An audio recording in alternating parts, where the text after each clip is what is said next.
प्यारे बच्चों, हिंदी की कक्षा में आपका एक बार फिर से स्वागत है।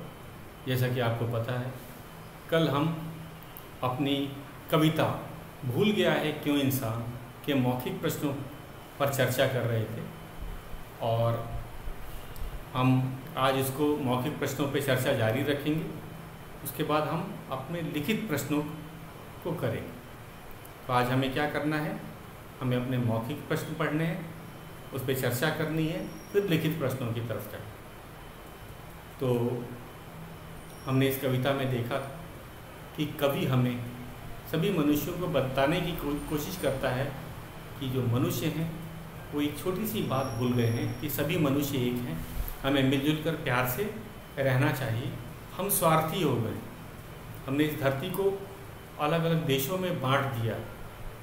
तो इस कारण से ये जो बांट देने का कारण क्या है, हम सब लोग एक दूसरे से अपने आप को अच्छा मानते हैं, हम श्रेष्ठ मानते हैं, इसलिए जो बंटवारा हुआ। और हम एक बात भूल गए हैं कि हम सब इंसान हैं, हम सब इसी धरती से पैदा हुए हैं।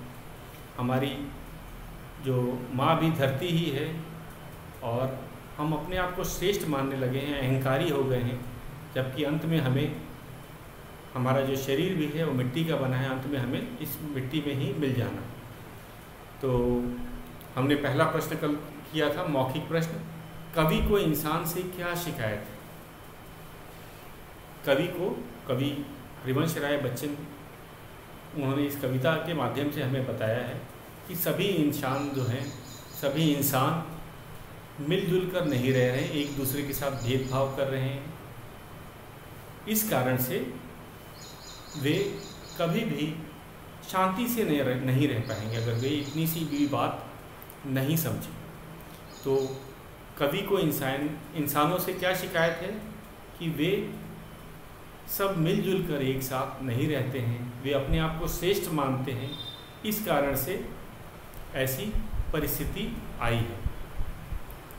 मानव का शरीर किससे बना हुआ है, ये हमारा दूसरा प्रश्न था। मानव का शरीर किससे बना हुआ है। हमें पता है मानव का शरीर मिट्टी से बना हुआ है। इसे मिट्टी से क्यों कहा जाता है कि हम पैदा भी यहीं हुए और मर के भी हम यहीं मिट्टी में मिल जाएंगे। तो इसलिए इसका अर्थ है कि मनुष्यों को घमंड नहीं करना चाहिए, अहंकार नहीं करना चाहिए। तो इसका उत्तर हम क्या लिखेंगे, ख का, मानव का शरीर किससे बना हुआ है। तो मानव का शरीर मिट्टी से बना। तो ये दे रखा है। ग प्रश्न, ग, भारत धरती पर अलग अलग देश किसने बनाए हैं। तो इसमें भी मनुष्यों ने बनाए हैं, मानवों ने बनाया है, इंसानों ने बनाया है। ये बात हम जानते ही हैं। ये धरती एक ही है, हम सब ने धरती पर ही जन्म लिया है, लेकिन क्या किया हमने, इस पर अलग अलग देश बना दिए हैं। 200 से अधिक देश हैं, सब एक दूसरे के साथ प्यार से नहीं रहते, वरना इतने देश नहीं बनते, धरती के इतने टुकड़े नहीं होते। हम लोग चलो देश बना लिए, उस कवि ने कहा कि भले आपने देश बना लिया हो, लेकिन आप तो अपने देश में भी तो मिल के नहीं रहते। तो यही कहने का अर्थ है कि धरती पर अलग अलग देश किसने बनाए हैं, मनुष्यों ने। प्रकृति ने नहीं बनाए हैं, मनुष्यों ने बनाए हैं। तो हम भी लिखेंगे, धरती पर अलग अलग देश मनुष्यों ने बनाए हैं, मानवों ने बनाए हैं, इंसानों ने बनाए हैं, तीनों ही सही है। तो ये था हमारा मौखिक प्रश्न। इसके बाद हमने घ प्रश्न आपको दे रखा है, कविता याद करो और स्वस्वर सुनाओ। तो कविता आपको याद करनी है। यह गृह कार्य भी दे रखा है, आपने इसे अपनी नोटबुक में लिखा है, सुलेख लेखन में लिखा है, कक्षा में इसका पढ़ा भी हमने। तो आपको ये गृह कार्य में मैंने दे रखा था, कविता को याद करो और स्वस्वर सुनाओ। तो ऑनलाइन कक्षा में हम लोग सुन ही रहे हैं, आपको पता है। तो ये था हमारा मौखिक प्रश्न। आज हमारी शुरुआत होगी लिखित प्रश्नों से। लिखित प्रश्न हमें अपने बुक में भी करना है और नोटबुक में भी करना है, और इसका लिखित रूप भी होगा जैसा कि नाम ही है। तो शुरू करते हैं अपना लिखित प्रश्नोत्तर। ये है हमारा लिखित प्रश्नोत्तर।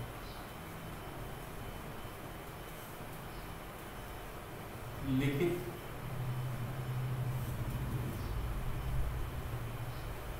प्रश्न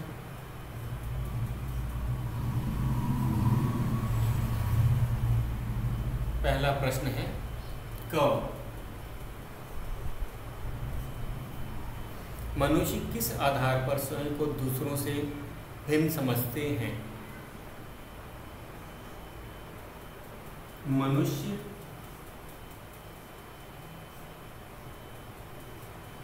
मनुष्य किस आधार पर किस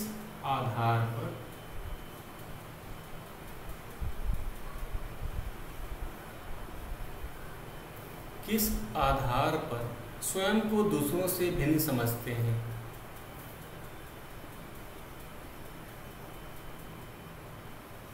स्वयं को दूसरों से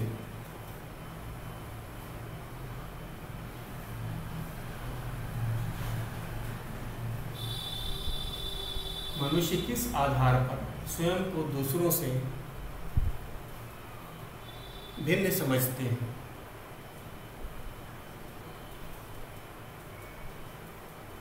भिन्न समझते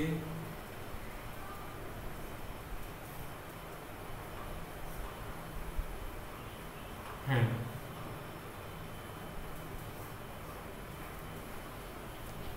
तो मैंने बताया था, चलो देश वही अलग अलग देश बन गए, लेकिन जो मनुष्य का जो है आधार क्या है?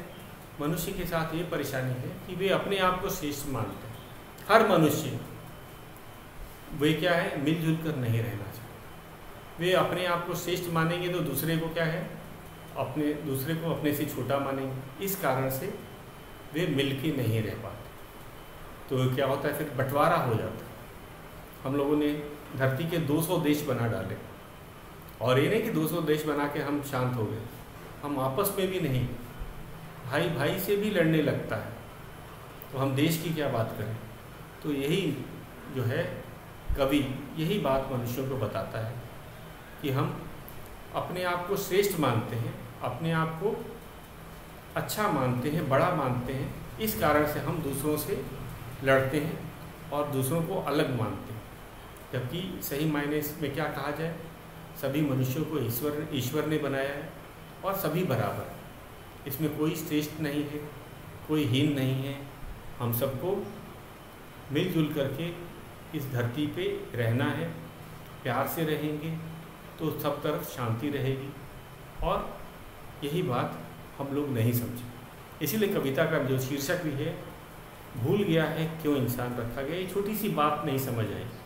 लगता है कि मनुष्य ये बात भूल गया है, क्योंकि ये समझाने वाली चीज़ नहीं है, ये तो सबको पता ही है।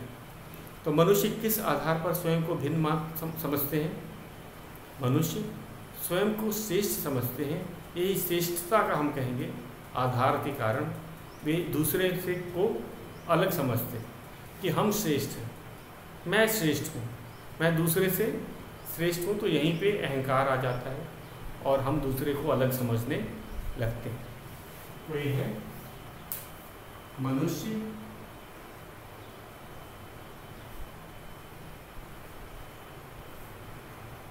स्वयं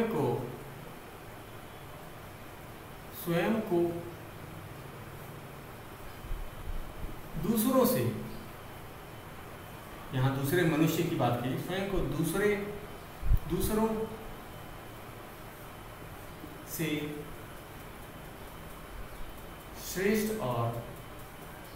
श्रेष्ठ और बड़ा मानते, बड़ा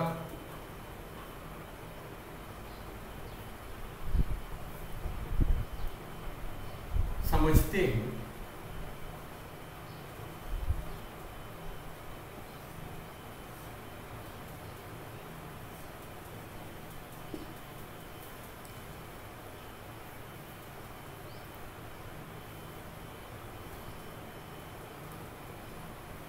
इसी श्रेष्ठता के आधार, इसी श्रेष्ठता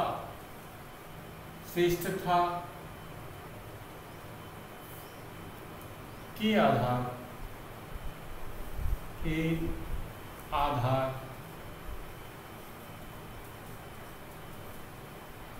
पर स्वयं को दूसरों से अलग मानते हैं, स्वयं को दूसरों से अलग से भिन्न समझते हैं। भिन्न मतलब अलग।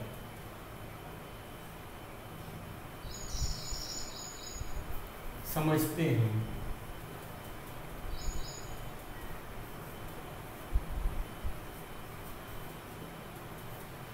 तो साथ साथ इसे लिखते जाइए।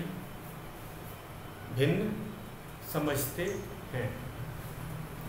मनुष्य किस आधार पर स्वयं को दूसरे से भिन्न समझते हैं? भिन्न का अर्थ है अलग। उसका उत्तर हमने लिखा, मनुष्य स्वयं को दूसरे से श्रेष्ठ और बड़ा समझते हैं। इस श्रेष्ठता के आधार पर स्वयं को दूसरे से भिन्न समझते हैं। तो इसी श्रेष्ठता के आधार पर स्वयं को बड़ा मानना, स्वयं को सही बड़ा मानना और श्रेष्ठ मानना दूसरे की तुलना में, तो जहाँ पे हमने तुलना की दूसरे से, तो वह यहीं पे श्रेष्ठता का उदाहरण हो गया। तो ये था हमारा कौन सा प्रश्न? क। आगे चलते हैं। सभी मनुष्य एक कैसे हैं? तो ये एक वाक्य में इसका उत्तर देना है। ये बहुत आसान है। सभी मनुष्य एक कैसे? प्रश्न है ख।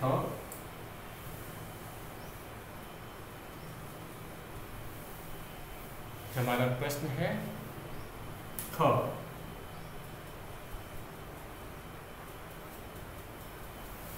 सभी मनुष्य एक कैसे हैं? सभी मनुष्य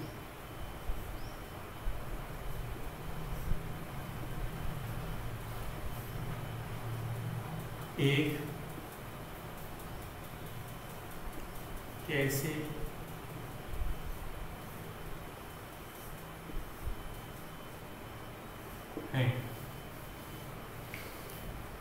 तो जैसे कवि ने बताया है कि सब धरती से ही पैदा हुए हैं और किसी को कोई वरदान भी नहीं मिला है। सबका जो हृदय है एक जैसा, तो इस कारण हम सब एक हैं। हम सब मतलब सभी मनुष्य एक हैं। तो हम यही लिखेंगे कि सभी मनुष्यों ने धरती से जन्म लिया है। सभी मनुष्य का जो हृदय है वह एक ही ईश्वर द्वारा बनाया गया है। तो इस कारण से हम एक हैं। तो यही लिखेंगे। इसका उत्तर है सभी मनुष्य एक कैसे हैं? तो हम लिखेंगे सभी मनुष्य।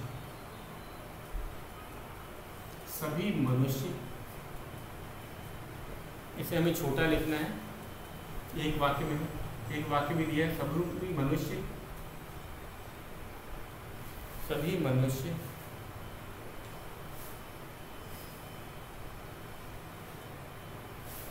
सभी मनुष्य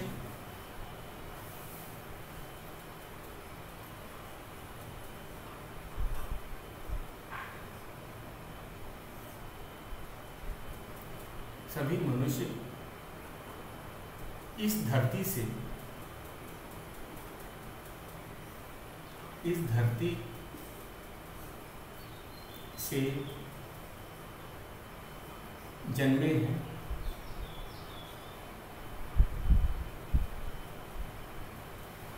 धरती से सभी मनुष्यों ने इस धरती से जन्म लिया है। सभी मनुष्यों ने इस धरती से जन्म लिया है।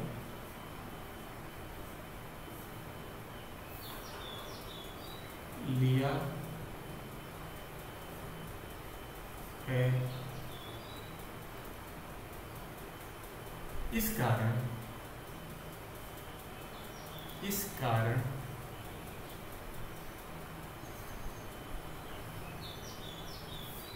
वे एक हैं, वे एक हैं। वे मतलब यहाँ पे मनुष्यों की बात की गई है। यहाँ पे जब हम वे बोल रहे हैं तो किसके लिए बोल रहे हैं? सभी मनुष्यों के लिए ही बोल रहे हैं। ये हमारा दूसरा प्रश्न था, सभी मनुष्य एक कैसे हैं?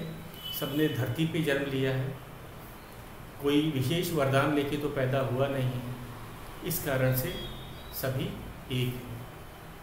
तो ये था हमारा ख प्रश्न। ग, सबकी है मिट्टी की काया। काया का अर्थ शरीर है, का क्या अर्थ है? सबकी है मिट्टी की काया, इसका क्या अर्थ है? तो ये हमारा ग प्रश्न है, इसको आपने नोट कर लिया होगा। अब हम ग प्रश्न पे चलते हैं। अगला प्रश्न है ग, सबकी है मिट्टी की काया का क्या अर्थ है? तो अर्थ बताना है, 2 वाक्यों में इसे लिखना है।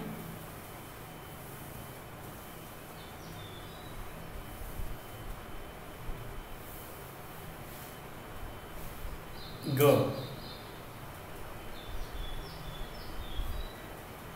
सबकी है मिट्टी की काया का अर्थ क्या है? सबकी है मिट्टी की काया,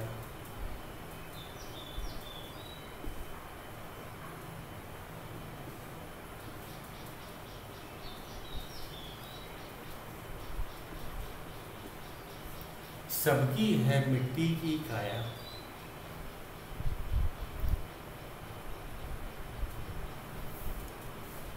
का अर्थ क्या है? का अर्थ क्या है? तो यही बात हमने कहा कि शेष सभी मनुष्य एक हैं, क्योंकि सबका शरीर मिट्टी से बना है। कोई खास नहीं है, कोई विशेष नहीं है, कोई खास वरदान या विशेष वरदान लेके नहीं आया है। तो इस वाक्य से कवि हमें क्या बता रहा है? कविता की इस पंक्ति से हमें क्या बता रहा है? कि हम सभी मनुष्य एक जैसे हैं। सबका शरीर मिट्टी का ही बना हुआ है, धरती से ही वे जन्म लेते हैं और धरती में ही मिल जाते हैं। तो हम सब एक हैं, हम में से कोई विशेष नहीं है, कोई बड़ा नहीं है, कोई श्रेष्ठ नहीं है, कोई छोटा नहीं है, सभी एक जैसे ही है। हमारा शरीर ही एक जैसी चीज़ से बना है, जो कि मिट्टी है। और अंत में हमें क्या करना है? जन्म भी मिट्टी से ही हुआ है और मर भी जाना है तो मिट्टी में ही जाना है। तो हमें घमंड भी नहीं होना चाहिए। तो ये बात कौन बताता है? कवि बताता है। तो सबकी है मिट्टी की काया का मतलब हम सभी एक समान हैं। तो यही है इसका उत्तर। लिखते हैं, सबकी है मिट्टी की काया का अर्थ सबकी है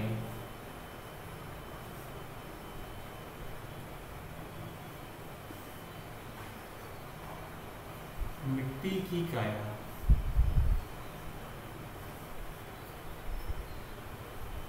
की काया का अर्थ है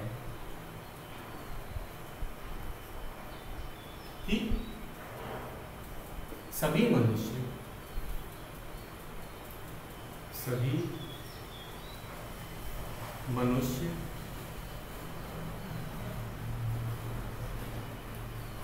एक समान है।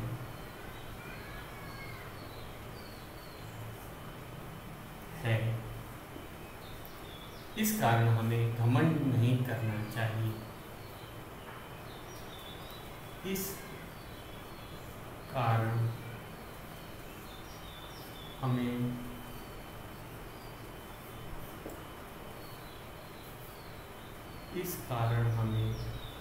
कभी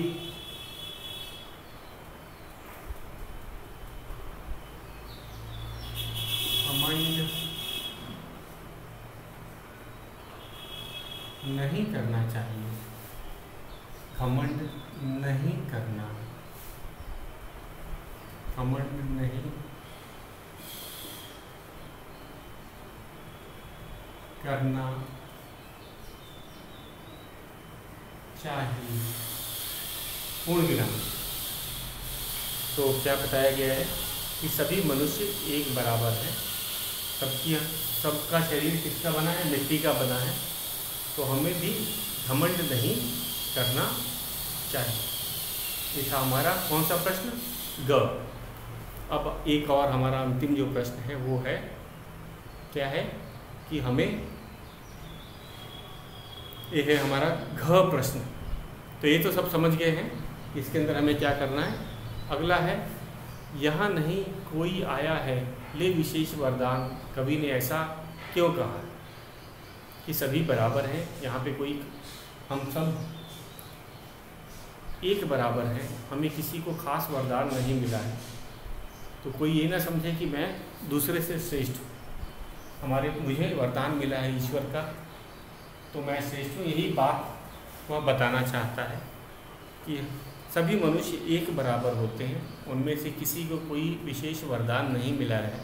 तो हमें मिलजुल कर ही रहना चाहिए या जीवन बिताना चाहिए। एक बार इसको मिटाने से पहले इस ग भाग को भी हम लोग देख लेते हैं। इसका भी यही समान अर्थ है। सबकी है मिट्टी की काया का अर्थ क्या है? सबकी है मिट्टी की काया का अर्थ है, सबकी है मिट्टी की काया का अर्थ है कि सभी मनुष्य एक समान हैं। इस कारण हमें कभी घमंड नहीं करना चाहिए। इस कारण हमें कभी घमंड नहीं करना चाहिए। तो हमें घमंडी नहीं होना चाहिए और ये मान के चलना चाहिए कि सभी मनुष्य एक बराबर हैं। अपने चौथे घ प्रश्न पे चलते हैं।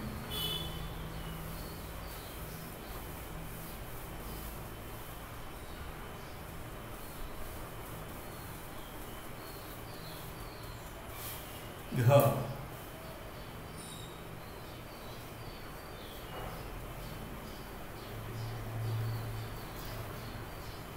यहाँ कोई, यहाँ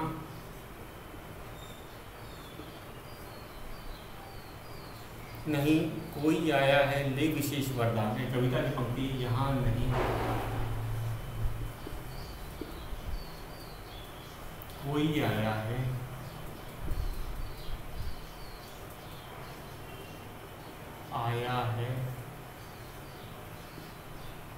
यहाँ नहीं कोई आया है ले विशेष वरदान, ले विशेष वरदान, वरदान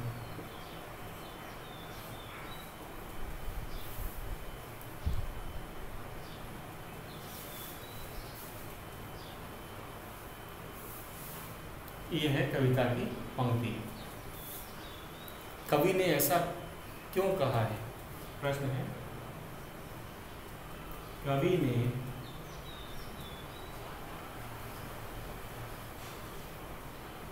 ऐसा क्यों कहा है?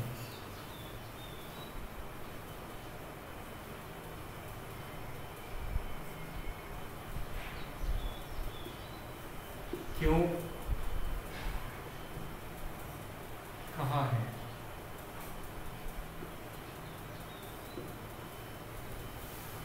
तो ये कविता की पंक्ति है, यहाँ नहीं कोई आया है ले विशेष वरदान। ये मनुष्यों को समझाते हुए उसने कहा कि सभी मनुष्य बराबर हैं, यहाँ पे कोई विशेष नहीं है, किसी को कोई वरदान नहीं मिला है कि वह श्रेष्ठ है, अर्थात सभी बराबर है। तो लिखते हैं उत्तर, कवि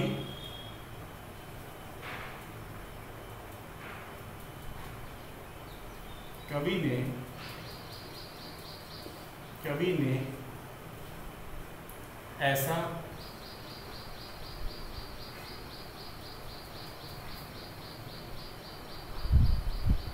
कहा है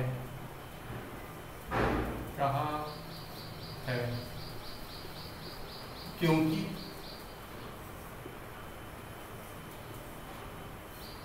सभी मनुष्य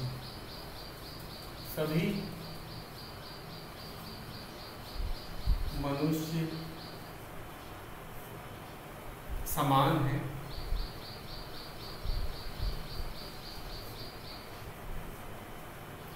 हैं। सभी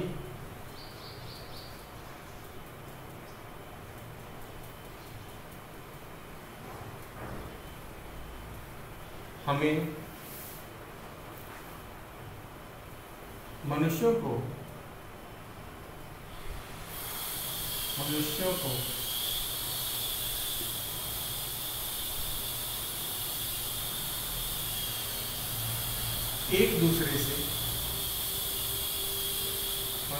एक दूसरे से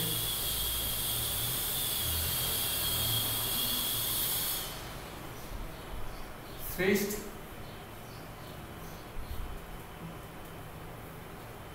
नहीं समझना चाहिए।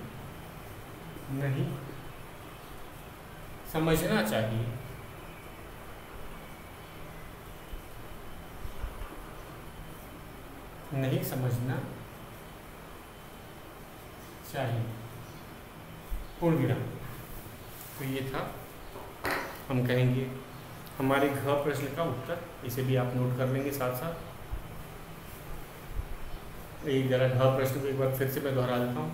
यहाँ नहीं कोई आया है ले विशेष वरदान, कवि ने ऐसा क्यों कहा है?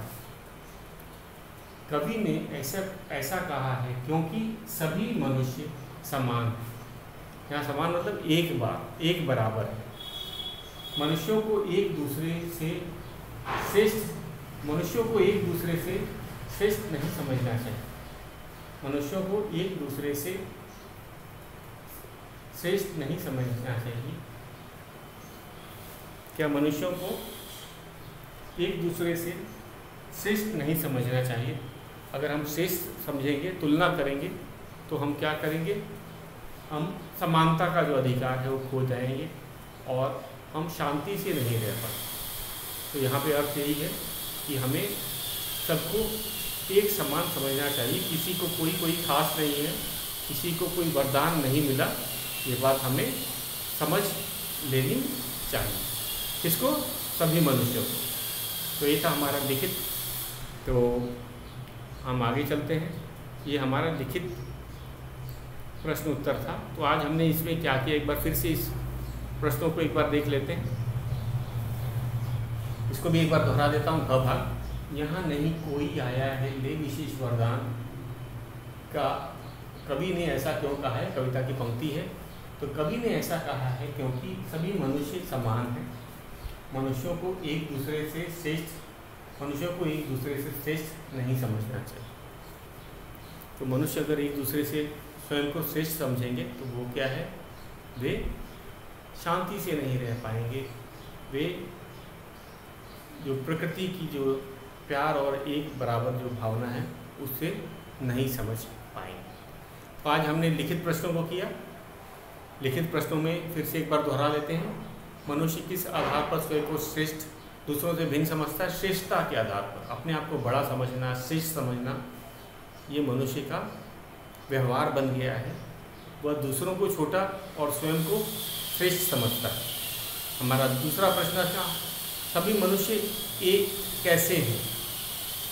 सभी मनुष्य धरती से ही जन्म लेते हैं। उनका शरीर मैंने बताया था, जो सबकी जो काया है वो मिट्टी से ही बनी है। तो इस कारण से सब समान हैं। सबका जन्म धरती से हुआ है, इस कारण से सभी समान हैं। सबकी है मिट्टी की काया का अर्थ होता है सभी का जो शरीर है मिट्टी से बना है। तो हमें भी कोई घमंड नहीं करना चाहिए। और अंत में है कि यहाँ कोई नहीं आया है ले विशेष वरदान, सभी मनुष्य बराबर हैं। कोई श्रेष्ठ नहीं होता, कोई बड़ा छोटा नहीं होता, किसी को वरदान नहीं मिला है। हमें मिलजुल करके रहना चाहिए ताकि ये जो धरती है सुंदर बनी रहे।